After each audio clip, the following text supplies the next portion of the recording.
Sometimes religion can feel like a taboo topic, but around 85% of the global population is religious in some way. So today I'm going to share 5 ways that my faith has influenced the way I handle money. All right, be sure to like, subscribe, and share this episode with a friend. All right, the first thing for me that faith does is it pulls me into a deeper way of life, and money can pull me the opposite at times, more of a shallower or surface level way of living. And so I do think faith overall, when you are in the belief that there is something bigger than you and something to worship beyond just what we see here of our stuff or ourselves or our accomplishments, there's something about it that creates a level of depth because you just end up being so small, right? Like there's like this like perception that yes, you are loved. I do believe you were created in the image of God. Like all of these things are so true. But yet when there is something so much bigger than you, it just allows you to see, golly, maybe I don't have all the answers. Maybe life is not all about me, right? There's something there that pulls you into a depth of living and examining yourself that I think is really healthy and very sobering, where sometimes for me, money can do the opposite. It can like fulfill these like shallow wants and desires of myself and my flesh of like, oh yeah, the nice car, or the fun purse, or the new earrings, or like whatever the thing is, money can become that for me. And so what it does is it really helps balance it out. And then if anything, it gives me a lens at which to look at money, which can bring me to a shallow place and actually see how I can use it for good and something bigger than myself. And so for me, that is so, so key. The second thing that faith does is it forces me to reflect on my human money tendencies. And so as I've grown in my faith, I think, again, the more aware I am of these places in my life that money can expose.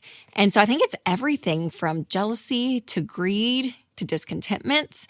And there is a level that we make as a society that money can be an idol. It can be the thing that we are chasing the most, that our identity is in, that number becomes our self-worth and all of that.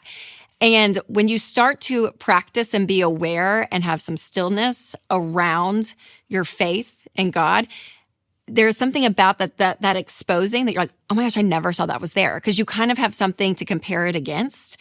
And there's something really beautiful there, because I do think we all, I would hope, want to continue to grow in life and be aware of ourselves and the places that maybe we aren't as strong to say, yeah, I do need help in this area and help beyond what I can do for myself, right? Something even bigger.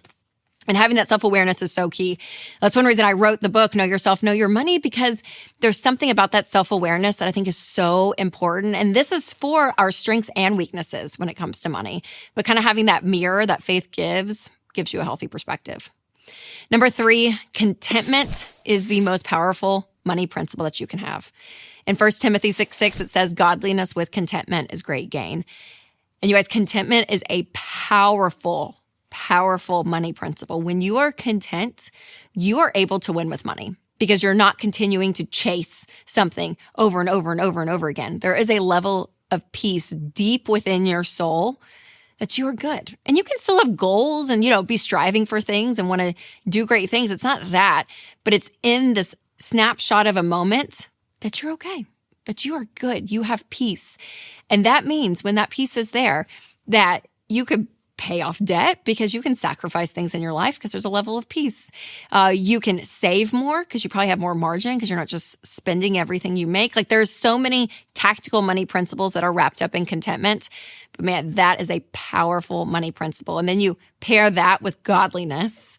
And there's like this explosion because you pair these characteristics of God, which are so wonderful and beautiful, with contentment. And I think that creates a rich life. Maybe not with the number in your bank account, but deep in your soul, which I think is more important. All right, I'm curious to hear your thoughts on number 4 coming up next. But first, I do want to tell you about one of our amazing sponsors, Christian Healthcare Ministries. So you guys, more than 100 million Americans carry medical debt, which shows that traditional coverage often leaves people to face big bills alone. So families need more than coverage. They need community. And that is why I love Christian Healthcare Ministries. CHM is a budget-friendly, faith-based alternative to health insurance, and they've paid over $12 billion in medical bills. That is faith in action. Now, with CHM, there are no networks, no insurance headaches, and programs start at just $98 a month.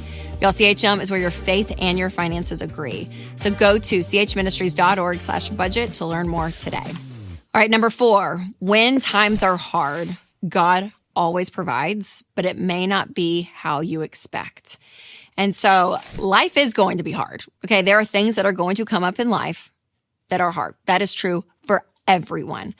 But in those moments, and I would say even to a degree of financial hardship, God provides. And it may not come as money, even though you hear the amazing stories, which I always love to hear, right? I think it gives everybody joy when you're like, someone's like, I needed $312, and it like shows up in their mailbox or something, right? That stuff happens 100%.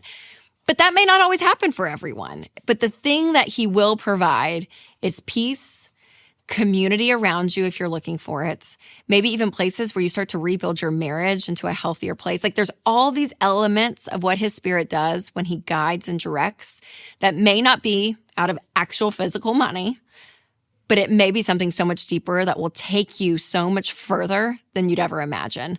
And I really do believe he does that. I think he provides those things for everyone. And if we have the ability to stop and look, pray, ask, and receive, those things are out there. And it may not be in every season. Again, you can feel things deeper, I think, some seasons than others. All of it is true. But over the scope of your life, if you're a person of faith and you're walking that, or maybe even not, you can look back and see the way that he provided in all these different seasons. Number 5, generosity. So generosity can rewire your brain when it comes to money.